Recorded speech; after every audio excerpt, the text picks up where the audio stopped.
সোমবাৰ আৰু লগত একাদশীও গতিকে আজি খুব ভাল দিন আমি গৰুখুটিত সকলো লগ হৈছো সকলোকে মই মোৰ প্ৰণাম জনাইছো আজিৰ সভাত আমাৰ মাজত উপস্থিত চতিয়া সমষ্টিৰ সন্মানীয় বিধায়ক আৰু গৰুখুটি বহুমুখী কৃষি প্ৰকল্প সমিতিৰ অধ্যক্ষ পদ্ম হাজৰিকা ডাঙৰীয়া সিপাজাৰ সমষ্টিৰ সন্মানীয় বিধায়ক ডক্টৰ পৰমানন্দ ৰাজবংশী ডাঙৰীয়া মঙ্গলদৈ সমষ্টিৰ সন্মানীয় বিধায়ক বসন্ত দাস ডাঙৰীয়া অসম মীন উদ্যোগ লিমিটেডৰ সভাপতি গুৰুজ্যোতি দাস ডাঙৰীয়া দৰং জিলা ভাৰতীয় জনতা পাৰ্টিৰ সভাপতি মুকুন্দ ডেকা ডাঙৰীয়া জিলা আয়ুক্ত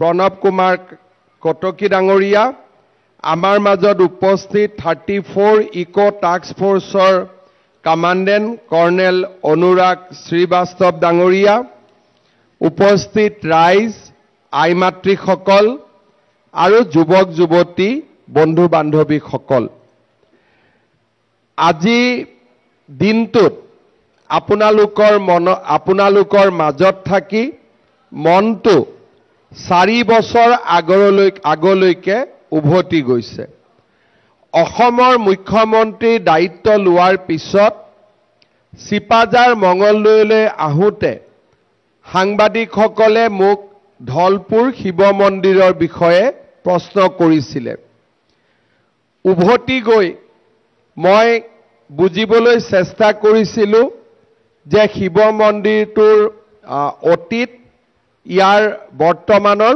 পৰিৱেশ সকলোৰে লগত কথা পাতি আমি ধাৰণা কৰিব পাৰিছিলো যে শিৱ মন্দিৰ সংকটত আছে আৰু ইয়াক যদি কিবা এটা কৰিব পাৰি নিশ্চিতভাৱে আমাৰ ৰাইজ আনন্দিত হ'ব সেয়েহে মোৰ মনত আছে যে শিৱ মন্দিৰলৈ এদিন মই দৰ্শনৰ বাবে আহিছিলো আৰু আহি গোটেই পৰিৱেশটো প্ৰত্যক্ষ কৰিছিলো আৰু ইয়াৰ ইতিহাসৰ বিষয়েও মন্দিৰ কমিটি আৰু ৰাইজৰ পৰা জানিবলৈ চেষ্টা কৰিছিলো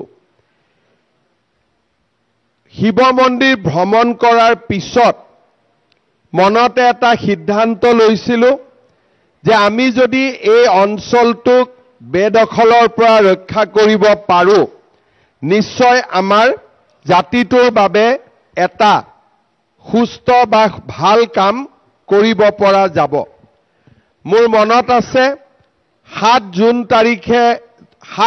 2021 চনত মই গৰুখুটিলৈ আহিছিলো আৰু মই মুখ্যমন্ত্ৰীৰ দায়িত্ব লৈছিলো 10 মে 2021 চনত তেতিয়া কোভিড আছিল আৰু মুখ্যমন্ত্ৰী হোৱাৰ পিছত এমাহৰ ভিতৰতে মই গৰুখুটিত আহিছিলো আৰু আমি তাৰ পিছতে কেবিনেটত সিদ্ধান্ত লৈছিলো যে এই মাটিক আমি বেদখলৰ পৰা মুক্ত কৰিম পদ্ম হাজৰিকা ডাঙৰীয়াই আমাক এটা ভিডিঅ' দেখুৱাইছিলে যে কি ধৰণে কোট মাটি কেনেকৈ দখল কৰি ৰখা হৈছে আৰু সেই ভিডিঅ'টো চোৱাৰ পিছতে আমি লগে লগে সিদ্ধান্ত লৈছিলো যে আমি গৰুখুটিৰ মাটিক বেদখলৰ পৰা উচ্ছেদ কৰিম আৰু ইয়াতে আমি এখন কৃষি পামৰ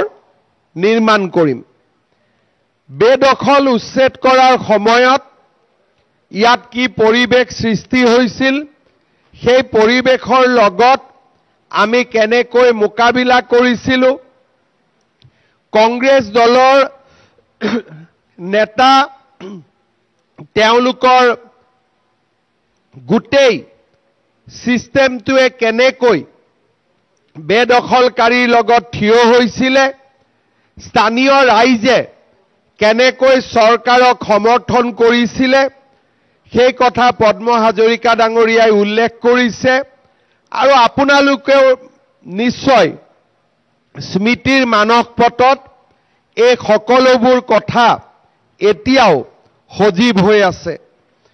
কিন্তু গৰুখুটিৰ কাহিনী 2021 চনৰ নহয়, গৰুখুটিৰ কাহিনী 1983 চনৰ।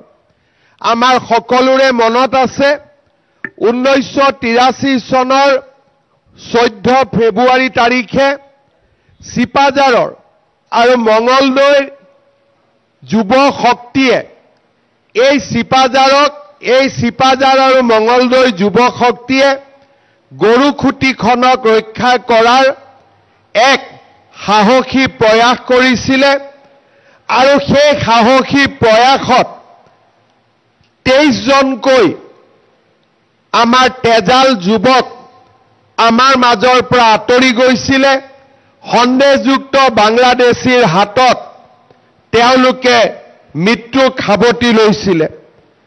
উমা শইকীয়া, ভৱানী গোস্বামী, হৰগোবিন্দ গোস্বামী, মুজাম বৰা, খিতে ডেকা, থানেশ্বৰ শৰ্মা, ডিম্বেশ্বৰ ডেকা, কাহিৰাম ডেকা, দয়া শৰ্মা, কুহিৰাম ডেকা, অৰুণ বৰা, যতীন চহৰীয়া, দ্বিতীয়জন অৰুণ বৰা, যাদৱ নাথ, ৰামচৰণ নাথ, গজেন শৰ্মা, থানেশ্বৰ নাথ, লীলাধৰ নাথ, লোহিত নাথ, ধনবৰ দাস, চিত্ৰ বৰুৱা, প্ৰহ্লাদ শৰ্মা আৰু এই ধৰণে এই যুৱকসকলে ইয়ালৈ আহি এই ভূমিক ৰক্ষা কৰিবৰ বাবে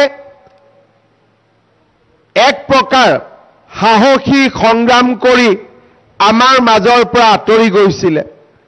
অৰ্থাৎ 1983 চনৰ পৰা আমাৰ চিপাঝাৰবাসী ৰাইজে, দৰং জিলাৰ ৰাইজে এই 23 গৰাকী শ্বহীদৰ আত্মত্যাগক মনত ৰাখিছিলে আৰু সপোন দেখিছিলে কেতিয়াবা আমি গৰুখুটিক উদ্ধাৰ কৰিব পাৰিম নেকি। আজি গৰুখুটিৰ পৰিৱেশ দেখি মই নিশ্চিত আমি যিমান আনন্দিত হৈছো তাতকৈও বেছি এই যুৱকসকল আনন্দিত হৈছে আৰু নেদেখাজনৰ ওচৰৰ পৰা এই যুৱকসকলে আজি আমাক সকলোকে নিশ্চিতভাৱে আশীৰ্বাদ কৰিছে। মই আজি পুনৰ এবাৰ এই সাহসী যুৱকসকলক, অসম আন্দোলনৰ অমৰ শ্বহীদসকলক শ্ৰদ্ধাঞ্জলি নিবেদন কৰিছো আৰু তেখেতসকলৰ বীৰত্ব আৰু সাহসক আকৌ এবাৰ সোঁৱৰণ কৰিছো। শ্ৰদ্ধাৰ ৰাইজ, গৰুখুটি আৰম্ভণি আছিল। গৰুখুটিত আমি এক সংকল্প লৈছিলো আৰু সেই সংকল্পক সিদ্ধিলৈ আমি ৰূপান্তৰ কৰাৰ বাবে ব্যৱস্থা হাতত লৈছিলো। গৰুখুটিৰ সফল উচ্ছেদে আমাক সাহসী কৰিছিলে আৰু আমি এটা এটাকৈ আৰু অধিক সাহসী পদক্ষেপ ল'বলৈ নিজকে প্ৰস্তুত কৰিছিলো।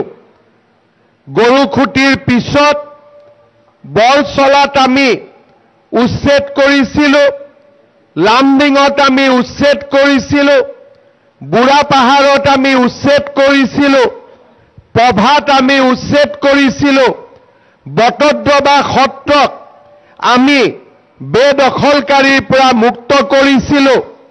চাপৰ পাইকান চাওঁতে চাওঁতে 1,29,000 বিঘা মাটি আমি সন্দেহযুক্ত ব্যক্তিৰ কবলৰ পৰা আমি ৰক্ষা কৰিবলৈ সক্ষম হৈছিলো আৰু এই উচ্ছেদিত ভূমি আমি জাতীয় জীৱনৰ কামত পুনৰ এবাৰ সমৰ্পণ কৰিছিলো।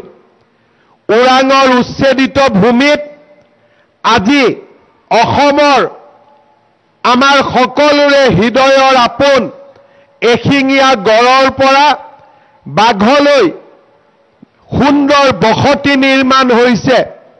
বৰচলাত সোলাৰ প্ৰজেক্ট নিৰ্মাণ হৈছে, লামডিঙত আজি হাতী লামডিঙলৈকে উভতি আহিছে, হাতী আৰু মানুহৰ সংঘাত নোহোৱা হৈছে, বুঢ়া পাহাৰৰ উচ্ছেদে গড় আৰু বাঘক জীয়াই থাকিবৰ বাবে নতুন ভূমিৰ সন্ধান দিছে, এসময়ত শাল আৰু চেগুনেৰে পূৰ্ণ হৈ থকা পাইকান আকৌ নিশ্চিতভাৱে সেউজীয়া হ'বলৈ আৰম্ভ কৰিব। গৰুখুঁটিয়ে অসমৰ যুৱক যুৱতীৰ আত্মনিৰ্ভৰশীলতাৰ পৰিচয় দাঙি ধৰিছে। যোৱা 4টা বছৰত গৰুখুঁটিয়েদি আৰম্ভ কৰা যাত্ৰাক আমি এক সংকল্প হিচাপে গ্ৰহণ কৰি অসমৰ প্ৰতি বিন্দু মাটি বেদখলকাৰীৰ পৰা মুক্ত কৰিবলৈ, সন্দেহযুক্ত বাংলাদেশীৰ পৰা মুক্ত কৰিবলৈ আমি নিজকে সমৰ্পণ কৰিছো। আজি এবিঘা দুবিঘা মাটি নহয়, 1,29,000 বিঘা মাটি আমি আজি বেদখলৰ পৰা মুক্ত কৰিছো। অসম আন্দোলনৰ শ্বহীদসকলৰ জ্বলি থকা জুইকুৰা অলপ হলেও নুমুৱাবলৈ আমি প্ৰয়াস আৰু প্ৰচেষ্টা কৰিছো। কিন্তু লক্ষ্য বহুদূৰ। আজি অসমত আপোনালোকে আচৰিত হ'ব, 29 লাখ বিঘা 29 লাখ বিঘা 29 লাখ বিঘা মাটি আজি বেদখলকাৰীসকলে, অবৈধ বাংলাদেশীসকলে, সন্দেহযুক্ত নাগৰিকসকলে নিজৰ দখলত ৰাখিছে। আজি মাত্ৰ আমি অকণমান মাটি বেদখলৰ পৰা মুক্ত কৰিব পাৰিছো। আমাৰ ৰাস্তা আৰু আমাৰ লক্ষ্য এতিয়াও বহু দূৰত, কিন্তু মই নিশ্চিতভাৱে ক'ব পাৰো যে অসম আন্দোলনৰ শ্বহীদসকলৰ যি কাম আধৰুৱা হৈ আছিল, অসমীয়া ৰাইজে এটা সময়ত হতাশা আৰু পৰাজয়ক অৱশ্যম্ভাৱী বুলি ভাবি লৈছিল। সেই জাতিৰ জীৱনলৈ আজি আমি নতুন প্ৰাণ আৰু নতুন জীৱন আমি উভতাই আনিছো। আৰু আজিৰ দিনটোত আমি সংকল্প লৈছো যে প্ৰতি টুকুৰা অসমীয়াৰ মাটি আমি সন্দেহযুক্ত বাংলাদেশীৰ পৰা মুক্ত কৰিম। এখন স্বাভিমানেৰে পৰিপূৰ্ণ আমি অসম নিৰ্মাণ কৰিম।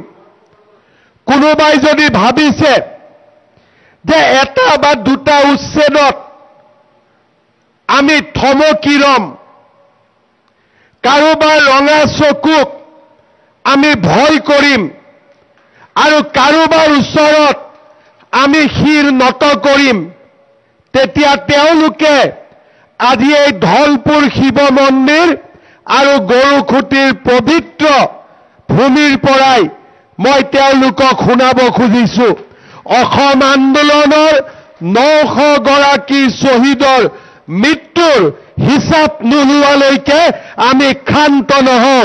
আমি আমাৰ লক্ষ্য সাধনৰ বাবে আমি আগুৱাই যাম আৰু আমি আমাৰ লক্ষ্যত উপনীত হ'ম। অসমীয়া জাতি কেতিয়াও পৰাজিত হ'ব নোৱাৰে। লাচিতে আমাক শিকাইছিলে কেনেকে আমি অজেয়, পিঠুৱে আমাক শিকাইছিলে কেনেকৈ আমি দুৰ্দান্ত, আৰু অসম আন্দোলনৰ শ্বহীদসকলে আমাক শিকাইছিলে আমি কিমান সাহসী।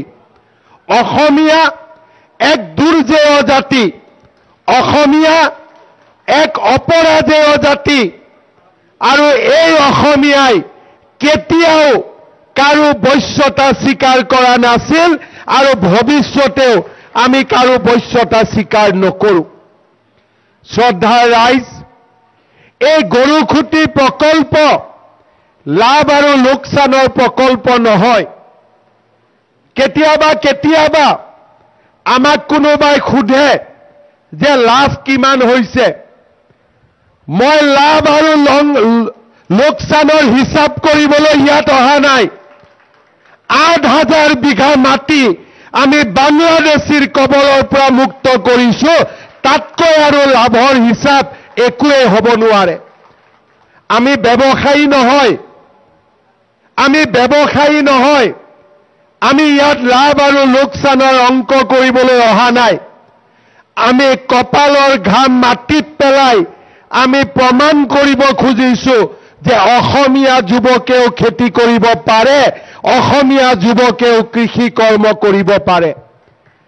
এই মাটিত থিয় হৈ আমি প্ৰমাণ কৰিব খুজিছো যে লাচিতৰ তেজ, চিলাৰায় তেজ এতিয়াও আমাৰ বুকুত প্ৰবাহিত হৈ আছে। গৰুখুঁটিৰ প্ৰকল্প কোনোবাই যেতিয়া লাভ আৰু লোকচানেৰে হিচাপ কৰিব খোজে, মই তেওঁলোকক এটাই কথা ক'ব বিচাৰো, আপোনালোকে ষড়যন্ত্ৰ কৰক, মই আপোনালোকক বাধা নিদিওঁ। আপোনালোকে গৰুখুঁটি প্ৰকল্পৰ বিৰুদ্ধে লিখক, মই আপোনালোকক বাধা নিদিওঁ। আপোনালোকে আমাক যিমান শব্দৰে পাৰক অপমানিত কৰক, মই আপোনালোকক বাধা নিদিওঁ। কিন্তু অসমীয়া জাতি এভাৰেষ্টত শৃংগত আৰোহণ কৰিবই, এই কথা আজি আপোনালোকে শুনি লওক। আমাৰ মাজত এছামে 83 চনতো পৰাজয় স্বীকাৰ কৰি লৈছিলে। 83ৰ পৰা 85ৰ সময়তো তেওঁলোকে কংগ্ৰেছৰ ওচৰত আত্মসমৰ্পণ কৰিছিলে। অসমৰ ৰাজনৈতিক ধাৰাৰ পৰিৱৰ্তন হৈছিলে।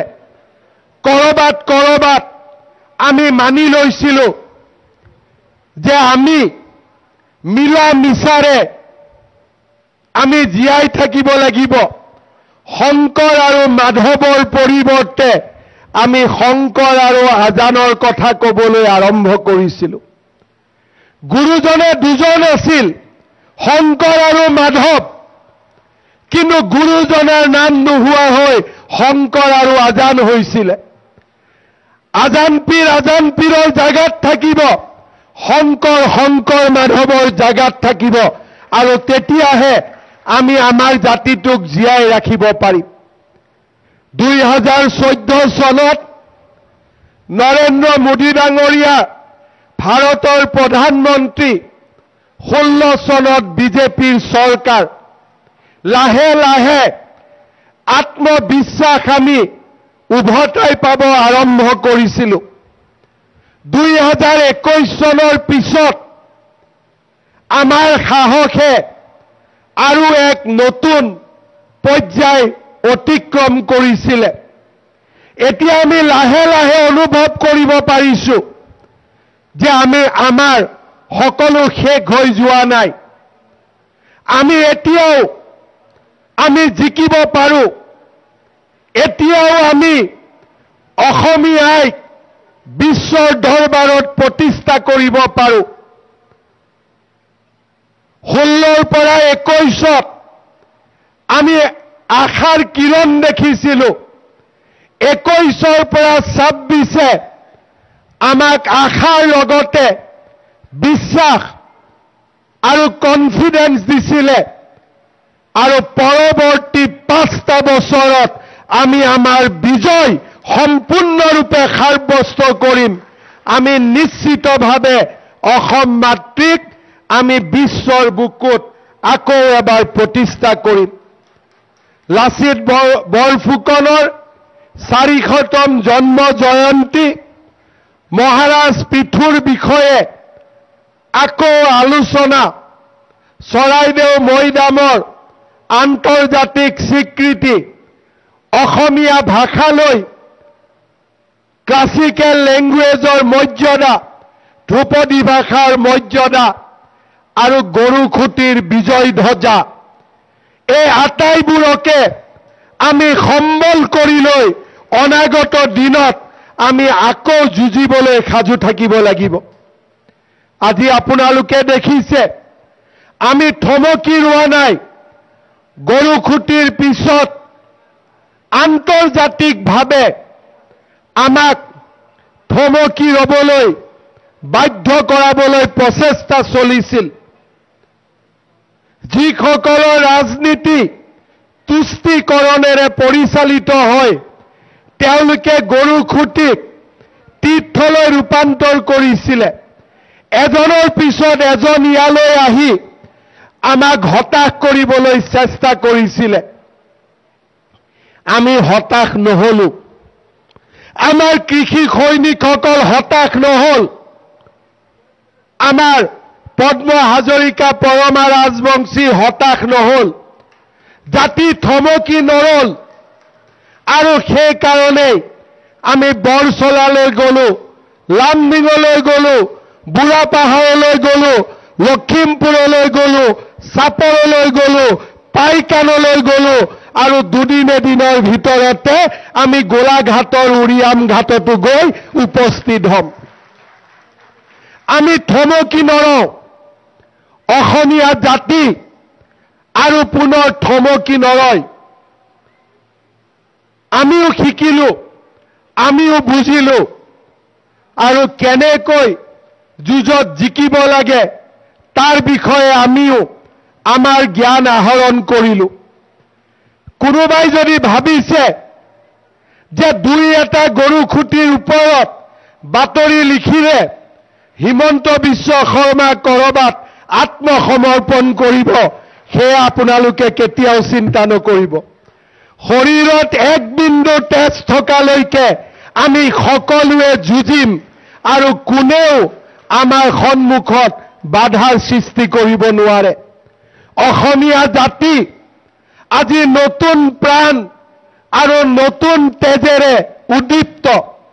এতিয়া আমাৰ সন্মুখত মই প্ৰণাম আৰু শ্ৰদ্ধাৰে কৈছো, এতিয়া আমাৰ সন্মুখত প্ৰতিদিন মই বাদ দিছো হিমালয়ো যদি থিয় হয় হিমালয়কো আমি ভেদ কৰি আগুৱাই যাম, এয়া নিশ্চিত। আৰু সকলোৱে এই কথা বুজি লোৱা উচিত। আৰু যোনে বুজিব লাগে তেওঁলোকে বুজিছে। আৰু য'তে আমি কৈছো যে এই মাটি অসমীয়াৰ, তেওঁলোকে আজিকালি নিজে আঁতৰি যোৱাৰ পৰম্পৰাও আৰম্ভ কৰিছে। কাৰণ অসমীয়া জাতিয়ে এতিয়া অশ্বমেধৰ ঘোঁৰাত উঠি আমি আমাৰ ৰাজ্যখনক সুৰক্ষিত কৰিম, এই বাৰ্তা তেওঁলোকে এতিয়া পাইছে আৰু তেওঁলোকে এতিয়া আমাৰ লগত যুঁজিবলৈও সাহস নকৰে। 4টা বছৰৰ অক্লান্ত পৰিশ্ৰম আৰু 4টা বছৰৰ আমাৰ সংগ্ৰামে আজি জাতিটোক মুকুতিৰ পথ দেখুৱাইছে। আজি গৰুখুটিৰ দৰে প্ৰকল্পই অসমীয়াক আকৌ এবাৰ সাহসী কৰিছে। শ্বহীদসকলৰ আত্মাই আজি নেদেখা স্থানৰ পৰা আমাৰ জাতিটোক আশীৰ্বাদ কৰিছে। মই গৰুখুটিৰ এই প্ৰকল্পত উপস্থিত ৰাইজ আৰু অসমৰ ৰাইজক অনুৰোধ কৰিম, থমকি লোৱাৰ সময় নহয়। নৰিয়া দেহেৰে লাচিতে মোগলক পৰাজিত কৰিছিল আৰু আজিও আমি সেই মোগলক আকৌ এবাৰ পৰাজিত কৰিম, এই কথা সকলোৱে শুনি লোৱা উচিত। শ্ৰদ্ধাৰ ৰাইজ, মই আকৌ এবাৰ কৈছো, গৰুখুটি প্ৰকল্প লাভো কৰিব, জাতিটোৰ আত্মনিৰ্ভৰশীলতাৰ প্ৰতীক হ'ব। কিন্তু লাভ আৰু লোকচানৰ হিচাপে কাকো এভিকশ্যনৰ পৰা বচুৱাব নোৱাৰে। য'ত এভিকশ্যন কৰিব লাগে, য'ত উচ্ছেদ হ'ব লাগে, তাত নিশ্চিতভাৱে উচ্ছেদ হ'ব, যোনে যিমান ষড়যন্ত্ৰ নকৰক কিয়। কেতিয়াবা কেতিয়াবা পদ্ম হাজৰিকা ডাঙৰীয়াই মোক কয় যে গৰুখুটিৰ কথা এনেকে লিখিছে, মই মনটো বেয়া পাইছো। মোৰ মাত্ৰ মনতে মই এটাই চিন্তা কৰোঁ যে কোনোবাই লিখাৰ কাৰণে, কোনোবা কোৱাৰ কাৰণে, কোনোবাই দুটা নিউজ কৰাৰ কাৰণে যদি হিমন্ত বিশ্ব শৰ্মা, পদ্ম হাজৰিকা থমকি ৰয়, তেতিয়াহ'লে আমি কেতিয়াও নেতা হ'ব নোৱাৰো, কেতিয়াও আমি জাতিটোৰ নেতৃত্ব ল'ব নোৱাৰো। আমাৰ কাম চকু দি নেদেখাকৈ থকা, কাণেদি নুশুনাকৈ থকা, সংকল্প এটাই, অসমীয়া জাতিৰ প্ৰতি টুকুৰা ভূমি আমি বেদখলৰ পৰা উচ্ছেদ কৰিম, জাতিটোক আত্মনিৰ্ভৰ কৰিম, আৰু এই জাতিটোক আমি ভাৰতৰ 5খন সৰ্বশ্ৰেষ্ঠ ৰাজ্যৰ ভিতৰত এখন কৰি আমি নিৰ্মাণ কৰিম। শ্ৰদ্ধাৰ ৰাইজ, মই পুনৰ এবাৰ আজিৰ এই দিনটোত 21 জুলাই দিনটো অসমীয়া জাতিৰ এক আত্মনিৰ্ভৰশীলতাৰ দিন। এই দিনটোত গৰুখুটিৰ প্ৰকল্পত থিয় হৈ মই অসমৰ যুৱক যুৱতীসকলক অনুৰোধ কৰিম, আমাৰ গৰুখুটিলৈ আহিলে আপোনালোকে দেখা পাব ইয়াৰ কৃষি সৈনিকসকল এই মাটিত উপজা গৌৰৱী অসমীয়া, ইয়াত কোনো বেলেগৰ পৰা অহা মানুহ নহয়। গৰুখুটি প্ৰকল্প কাৰো দয়া আৰু ক্ষমাৰ ওপৰত নিৰ্ভৰশীল প্ৰকল্প নহয়, ই অসমীয়া যুৱক যুৱতীৰ সবল বাহু আৰু কপালৰ ঘাম মাটিত পেলাই নিৰ্মাণ কৰা প্ৰকল্প। ইয়াত কাৰো অনুগ্ৰহ নাই, ইয়াত আমাৰ কষ্ট আছে, ইয়াত আমাৰ কপালৰ ঘাম আছে, আৰু এই গৰুখুটি প্ৰকল্পই প্ৰমাণ কৰে যে অসমীয়া এতিয়াও পৰাজিত হোৱা নাই আৰু অসমীয়া পৰাজিত নহয়। কৰবাত যেতিয়া আন্ধাৰ আহে, এডাল মমৰ পোহৰতো মানুহে আশা দেখা পায়। আজি অসমৰ চাৰিওফালে অসমীয়া যুৱকৰ মাজত যদি হতাশা আহিছে, এই গৰুখুটি প্ৰকল্প মমৰ পোহৰ হ'ব, আৰু এদিন এই গৰুখুটি প্ৰকল্প সূৰুজৰ পোহৰ হ'ব, তাক মই বিশ্বাস কৰোঁ। আজি যদি এই প্ৰকল্পই আমাক মমৰ পোহৰ দিছে, আৰু 10টা বছৰ পিছত এই গৰুখুটি প্ৰকল্পই আমাক সূৰুজৰ পোহৰ দিব, তাক মই বিশ্বাস কৰোঁ। শ্ৰদ্ধাৰ ৰাইজ, আজিৰ দিনটো নতুনকৈ সংকল্প লোৱাৰ, ধলপুৰৰ দৰে আমাৰ মন্দিৰ, ধলপুৰৰ দৰে আমাৰ ঐতিহ্য, আৰু যাতে কোনোদিনে কোনো সন্দেহযুক্ত নাগৰিকে তাক বেদখল কৰিব নোৱাৰে, সেই সংকল্প লোৱাৰ সময় আজি। আজি সংকল্প লোৱাৰ সময়। এই অসমৰ সাৰুৱা মাটিত খেতি কৰাৰ অধিকাৰ অসমীয়া যুৱক যুৱতীৰ আছে, সেই সংকল্প লোৱাৰ সময় আজি। আৰু সেইবাবে মই ৰাইজক, আমাৰ যুৱক শক্তিক অনুৰোধ কৰিম, আপোনালোকে মনত সিদ্ধান্ত লওক, এই মাটি আমাৰ, এই ভূমি আমাৰ, কপালৰ ঘাম মাটিত পেলাই এই মাটিক শস্য শ্যামলা কৰাৰ দায়িত্বও আমাৰ। কোনোবা মানুহক আমি মাটি এৰি দিয়াৰ প্ৰশ্ন নুঠে। কোনোবা মানুহক আমাৰ অধিকাৰ এৰি দিয়াৰ প্ৰশ্ন নুঠে। আমি কাম কৰিম, কপালৰ ঘাম মাটিত পেলাই অসমীয়াইক আমি শস্য শ্যামলা কৰি গঢ়ি তুলিম। শ্ৰদ্ধাৰ ৰাইজ, গৰুখুটি প্ৰকল্প আজি বিভিন্ন বাধাৰ মাজেৰে অতিক্ৰম কৰি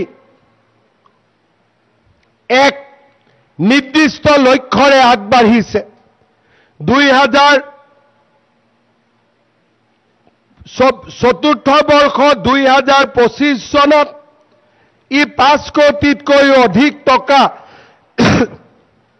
উপাৰ্জন কৰিছে। গৰুখুটি প্ৰকল্পৰ বেংক একাউণ্টত 8 কোটিকৈ টকা জমা থৈছে। আমাৰ ইয়াত গীৰ গায়ৰ পৰা আৰম্ভ কৰি গাহৰিৰ পৰা হস্ততাঁত শিল্পলৈ স্বাৱলম্বিতাৰ এক নতুন আধাৰ নিৰ্মাণ কৰিছে। মই বিশ্বাস কৰোঁ যে আজিৰ পৰা 10 বছৰ পিছত অসমলৈ মানুহ কামাখ্যা মন্দিৰ চাব আহিব। অসমলৈ মানুহ মহাপুৰুষ শ্ৰীমন্ত শংকৰদেৱৰ জন্মভূমি বটদ্ৰৱা চাবলৈ আহিব, খটৰা সত্ৰলৈ আহিব। কিন্তু তাৰ লগতে অসমলৈ মানুহ গৰুখুটি প্ৰকল্প চাবলৈ আহিব, তাক মই বিশ্বাস কৰোঁ। এতিয়া হিচাপ লোৱাৰ সময় নহয়। এটা জাতিৰ বয়স মানুহৰ বয়সৰ লগত সমান নহয়। মানুহ আহিব আৰু মানুহ যাব, কিন্তু জাতি হাজাৰ হাজাৰ বছৰ জীয়াই থাকিব। জাতীয় জীৱনৰ আয়ুস 4টা বছৰেৰে তুলনা নহয়। আমাৰ এই যুদ্ধ দীঘলীয়া যুদ্ধ, আৰু এই যুদ্ধ আমি আজি আৰু কালি জিকিম তাক আমি ভবা নাই। এই যুদ্ধ আমাৰ দীঘলীয়া। কৃষকো অসমীয়া হ'ব, বিজ্ঞানীও অসমীয়া হ'ব, ডাক্তৰো অসমীয়া হ'ব, ইঞ্জিনিয়াৰো অসমীয়া হ'ব, অসমৰ উদ্যোগপতিও অসমীয়া হ'ব, শ্ৰমিকো অসমীয়া হ'ব, খেতিয়কো অসমীয়া হ'ব। এই কাম আমি কৰি দেখুৱাব লাগিব, আৰু এই কাম কৰি আমি দেখুৱাম। এয়া জাতিৰ সামগ্ৰিক সংকল্প, আৰু এই সংকল্পক আমি সিদ্ধিলৈ ৰূপান্তৰ কৰিম। শ্ৰদ্ধাৰ ৰাইজ, গৰুখুটি প্ৰকল্পক আমি সম্প্ৰসাৰণ কৰিব লাগিব, আৰু সেইকাৰণে কুৰুৱা দলঙলৈকে বিস্তৃত হৈ থকা চৰকাৰী মাটি, য'তেই থলুৱা মানুহে খেতি কৰা নাই, য'তেই খিলঞ্জীয়া মানুহে ভোগ দখল কৰি থকা নাই, সকলো মাটি আমি গৰুখুটি প্ৰকল্পৰ লগত সংলগ্ন কৰিব লাগিব। য'ত অসমীয়াই খেতি কৰি আছে সেই মাটি আমাৰ প্ৰয়োজন নাই। য'ত খিলঞ্জীয়াই ভোগ দখল কৰি আছে তাক আমাৰ প্ৰয়োজন নাই। কিন্তু যি মাটি খালী কৰি পেলাই থলে কালি সন্দেহযুক্ত বিদেশী আহিব পাৰিব, সেই মাটি আমি গৰুখুটি প্ৰকল্পলৈ আনি আমি ইয়াৰ সম্প্ৰসাৰণ কৰিব লাগিব।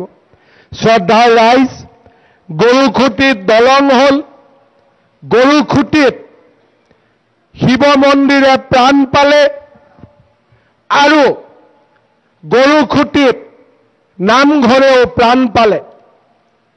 মোৰ মনত আশা যে এই গৰুখুটিৰ ভিতৰতেই অসমীয়া যুৱকক আত্মনিৰ্ভৰশীল কৰি গঢ়ি তুলিবলৈ আমি বহুকেইটা অনুষ্ঠান ইয়ালৈ লাহে লাহে আনি থাকিব লাগিব। মোৰ লক্ষ্য বহু ডাঙৰ।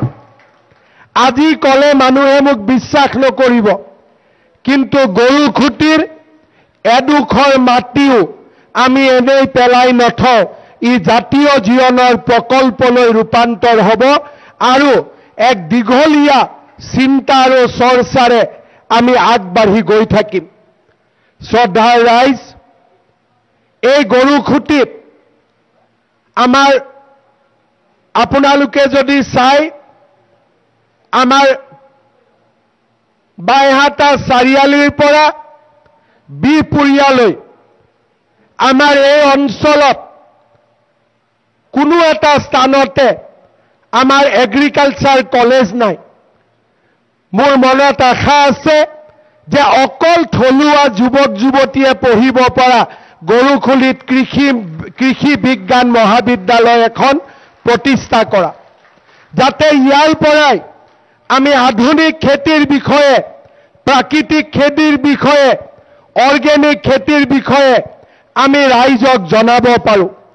কেইটামান দিন আগতে ভাৰত চৰকাৰে গৰুখুটিত 533 বিঘা মাটিৰে ইণ্টিগ্ৰেটেড একুৱা পাৰ্ক নিৰ্মাণৰ বাবেও সিদ্ধান্ত গ্ৰহণ কৰিছে, যি থলুৱা যুৱক যুৱতীক মাছৰ খেতিৰ ক্ষেত্ৰত বিভিন্ন জ্ঞান প্ৰদান কৰিবলৈ চেষ্টা কৰিব।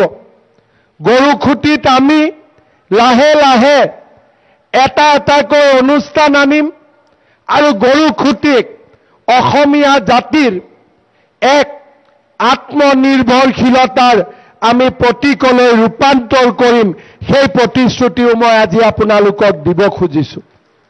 শ্ৰদ্ধা ৰাইজ, গৰুখুটি প্ৰকল্পৰ আত্মাই হৈছে আমাৰ কৃষি সৈনিকসকল। গৰুখুটি প্ৰকল্পৰ প্ৰতিষ্ঠা দিৱসৰ দিনা মই গৰুখুটি কৃষি প্ৰকল্পৰ প্ৰতিগৰাকী কৃষি সৈনিকক পুনৰ এবাৰ ধন্যবাদ আৰু অভিনন্দন জনাইছোঁ। পদ্ম হাজৰিকা ডাঙৰীয়াই তেওঁৰ ভাষণত ঘোষণা কৰিছে যে প্ৰকল্পটোৰ কৃষি সৈনিকসকলৰ দৰমহা 1000 টকাকৈ মাহত বৃদ্ধি কৰা হ'ব। তাৰ লগত মই নিজে আৰু 1000 টকা যোগ কৰি 2000 টকা প্ৰতি মাহত দৰমহা বৃদ্ধিৰ কথা আজিৰ দিনটোতে মই ঘোষণা কৰিছোঁ।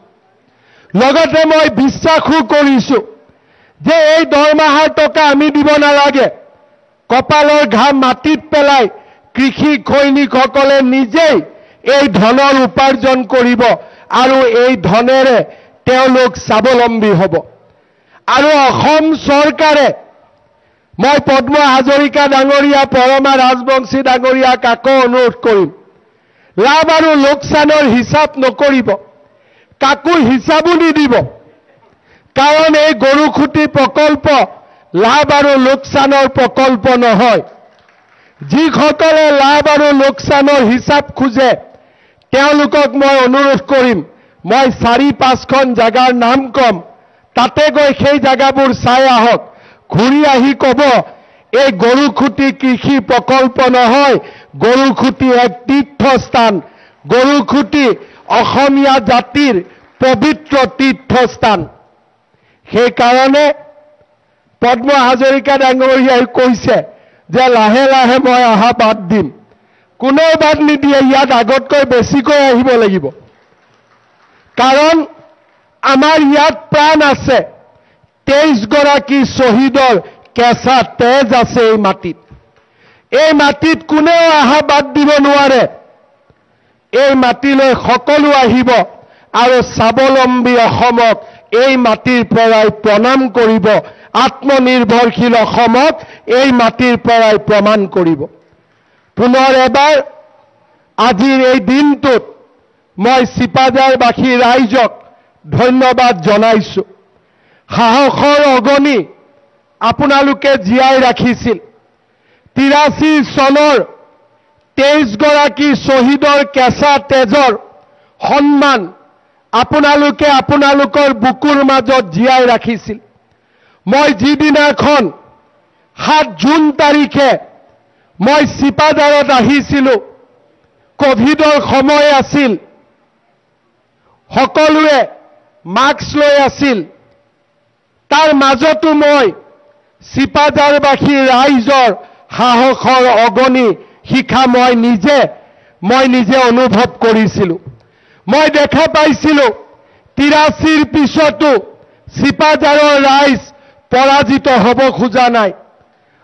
সিদিনাখন মই সাধাৰণতে টিভি নাচাওঁ, কিন্তু যেতিয়া প্ৰতিদিন নামৰ টিভি চেনেল এটাই গৰুখুটিক আক্ৰমণ কৰিবলৈ চেষ্টা কৰিছিল, কৃষি সৈনিকসকলে দিয়া প্ৰত্যেকটো উত্তৰে মোৰ বাবে অক্সিজেন আৰু মোৰ বাবে সাহসৰ এক জীৱন্ত প্ৰেৰণা যোগাইছিলে।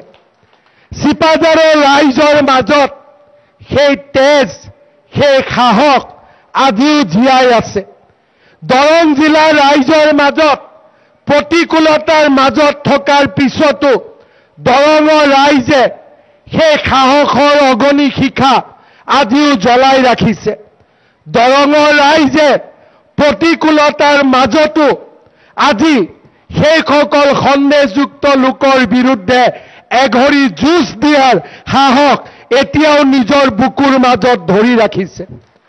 দৰঙৰ ৰাইজৰ সেই সাহসৰ অনল শিখাত মই আকৌ এবাৰ প্ৰণাম জনাইছোঁ।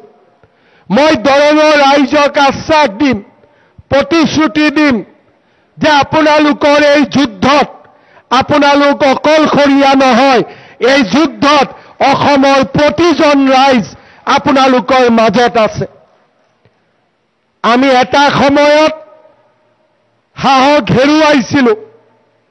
প্ৰত্যেকটো সমষ্টিত জনবিন্যাসে আমাক দূষিত কৰিছিলে, কিন্তু আজি প্ৰধানমন্ত্ৰী ডাঙৰীয়াক ধন্যবাদ জনাম যে সমষ্টিৰ ডিলিমিটেশ্যন কৰাৰ পিছত দৰঙৰ ৰাইজে নিজৰ হেৰাই যাব খোজা ৰাজনৈতিক অধিকাৰ আকৌ এবাৰ উভতাই পালে। মই দৰঙৰ চিপাঝাৰৰ সাহসী ৰাইজক আকৌ এবাৰ প্ৰণাম জনাইছোঁ। এই সাহসৰ বন্তি কেতিয়াও নুমাবলৈ নিদিব। যিমান দিনলৈ অসমীয়াই এই সাহসৰ বন্তি নিজৰ হৃদয়ত জীয়াই ৰাখিব, সিমান দিনলৈ অসমীয়া জীয়াই থাকিব। আৰু সেইকাৰণে কেতিয়াও এই সাহসৰ বন্তি গছি নুমাই যাবলৈ নিদিব। প্ৰতিটো দিনতে 23 গৰাকী শ্বহীদক কেনেকৈ নিৰ্মমভাৱে হত্যা কৰা হৈছিল তাক মনত ৰাখিব। দৰঙত 23 গৰাকী, শোণিতপুৰত ভূপেন ডেকাকে ধৰি অসমীয়া যুৱকক কেনেকৈ খুচি নিৰ্মমভাৱে হত্যা কৰা হৈছিল তাক কোনো অসমীয়াই কেতিয়াও পাহৰি নাযায়। সেই কথা আমি সদায় মনত ৰাখিব লাগিব। আৰু যেতিয়া 83ক আমি পাহৰি নাযাওঁ, তেতিয়াই এই জাতিটোৱে নিজৰ ভৰিৰ ওপৰত নিজে থিয় দিব শিকিব আৰু আকৌ এবাৰ আমি বিশ্ব বিজয় কৰিবলৈ সক্ষম হ'ম।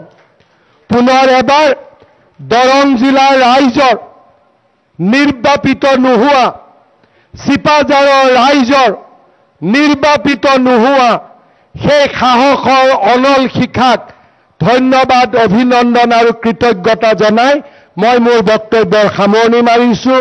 জয় আই অসম, ভাৰত মাতা কি জয়।